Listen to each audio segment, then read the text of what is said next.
খাজা বাবার জীবনে অসংখ্য কেরামত আছে।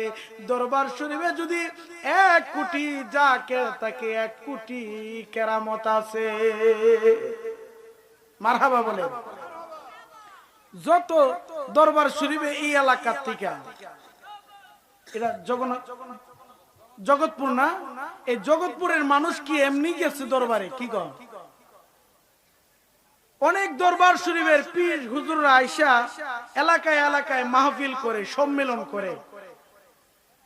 আজও কি কেউ বলতে পারবো যে আটরশির হুজুরে কারো বাড়িতে আইসা জলসা করছে, মাহফিল করছে?